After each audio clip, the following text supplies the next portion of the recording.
Il existe plusieurs façons de détenir une action.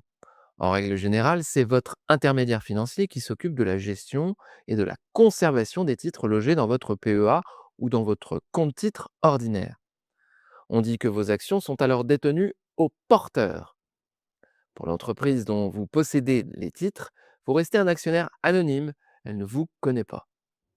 Mais si vous détenez ces actions sur le long terme, vous pouvez demander à devenir actionnaire au nominatif. Dans ce cas, votre nom sera inscrit au registre de la société. Les actions détenues au nominatif pur ne sont plus gérées par un intermédiaire financier, mais par l'entreprise elle-même. Vous bénéficierez alors d'un accès privilégié à la société, qui vous enverra son rapport annuel, des invitations à des réunions d'actionnaires, voire à des visites de sites pour certaines d'entre elles, etc. Vous recevrez également l'invitation à l'assemblée générale de la part de l'entreprise, ce qui évite parfois les complications administratives si vous êtes actionnaire au porteur.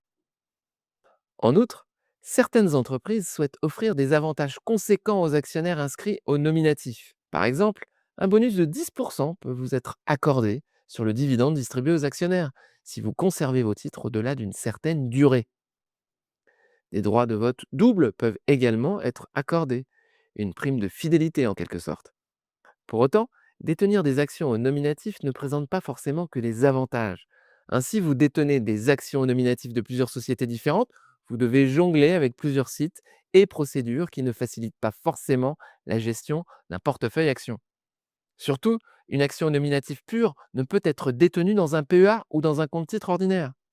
Il existe toutefois un compromis qui permet de détenir des actions au nominatif tout en logeant ces titres dans un PEA ou un CTO. C'est ce qu'on appelle le nominatif administré. Dans ce cas, les actions restent gérées par un intermédiaire financier avec les droits de garde que cela implique, mais vous bénéficierez des avantages liés à votre statut d'actionnaire nominatif.